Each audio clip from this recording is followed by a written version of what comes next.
સુરેન્દ્રનગરના Wadhwan 80 foot road પર આવેલા 5 થી 6 સોસાયટીમાં છેલ્લા 8 દિવસથી પાણી ન મળતા મહિલાઓમાં રોષ જોવા મળી રહ્યો છે। અગાઉ 4 થી 5 દિવસ પહેલા મનપાના કમિશનરને રજૂઆત કરવામાં આવી હતી। મનપા કમિશનરે આગામી 5 દિવસમાં પાણીની સમસ્યાનો ઉકેલ લાવવાની ખાતરી પણ આપી। પાણી ન આવે ત્યાં સુધી ટેન્કર મારફતે પાણી પૂરું પાડવાનું પણ જણાવ્યું।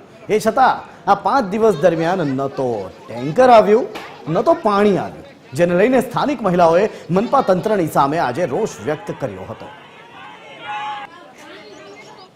5 દિવસ થયા નગરપાલિકાએ પાણી માટે ગયા હતા, હજી કઈ જવાબ નથી અને પાણી નથી। અને પાણી તમે અમારા ટાંકા જોઈ જાઓ, કાળું કદળ જેવું અને ગંધાતું પાણી છે।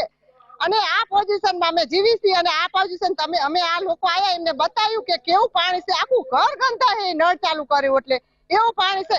તમે પાણી વેરો લેવા આવો છો દર મહિને અને પાણીનું કોઈ ધ્યાન નથી રાખતા। અમે કેટલી હવે તો ધબધબાટી આવશું ને તો અમે કોઈનું સાંભળતું નહીં અને ધોકા લઈને આવશું અને કોઈનું અમે સાંભળતું નહીં। હવે હઈ થઈ જશે પાણી વિનાનું। પહેલી તરફથી નવી એજન્સી પણ વાલ વિતરણ માટે આવી ગઈ છે અને એને પહેલી તારીખથી વ્યવસ્થિત પાણી વિતરણની કામગીરી ચાલુ કરી દીધી છે।